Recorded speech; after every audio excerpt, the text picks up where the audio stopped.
All right, we promised we'd get to this. Let's hear more from Lions defensive coordinator Aaron Glenn. We talked about the matchup between the Lions secondary and the Rams wide receivers. Here's what the Lions defensive coordinator has to say about it. The he was referencing was Puka Nacua, the rookie who has just been a hell of a find for them. And, he helped. It felt like at the beginning maybe he was just getting numbers because Cooper Kupp was hurt, but turns out that's not the case. No, he's actually quite a good receiver.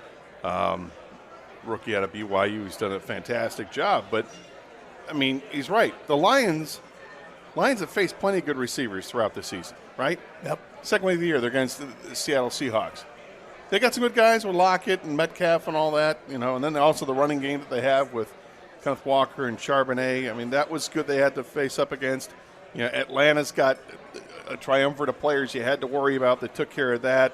The Packers are young, not as good as what the Rams have to throw at you. But, I mean, it just happens. Every week you're playing somebody that's pretty dynamic. Buccaneers, you got, Mike Evans to worry about and other guys. You get Devontae Adams and the Raiders. I mean, every week was a challenge. And the last 3 weeks were the biggest challenge of all when you had to face Justin Jefferson twice and his teammates with Addison and Osborne. And then you look at Dallas with CeeDee Lamb and Brandon Cooks and Gallup and Ferguson and all that.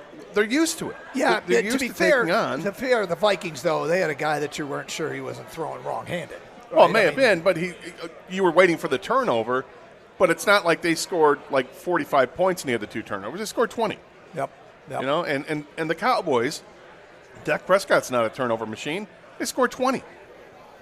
And one of them came on a 92-yard play. Now, it balances itself out because the Cowboys also missed the opportunity where they're going in for a score and they fumble it through the end zone and the ball goes back to the Lions. But so if that cancels each other out, then it's still 20 points. If the defense gives up 20 points, the Lions should win by 2 touchdowns.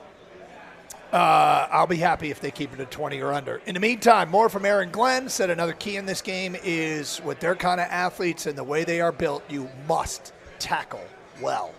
There have been a lot of parallels been drawn today with the Lions coming up against the Rams and the Michigan game against Washington. Yep. I think the number one thing that stood out to me in the national championship game was that Michigan's defense, when they got their hands on you, you were done. You were down on the ground. Yep. 5-yard, route to a receiver, and he's going to try to make a man miss, and he didn't. He couldn't do it. And those were outstanding receivers that Washington has, right? Those three or four guys, they're going to the NFL. They're going to play at that level. Well, so are Michigan's defensive backs. The Lions have been a pretty decent tackling team. It's the same thing. It's fundamental football, block and tackle. And I think that's key, is to not let them get any more extra yards. Yak has to be at a minimum. And I think Michigan gave up like 1 or 2 broken tackles in the entire game against Washington, and that's why they were able to stay on top. The most amazing stat, and I heard it on ESPN about Michigan secondary, was against Alabama in the Rose Bowl. Alabama had 0 yards after catch, which is almost unheard of. But, yeah, so you tackle well, goes a long, long, long way.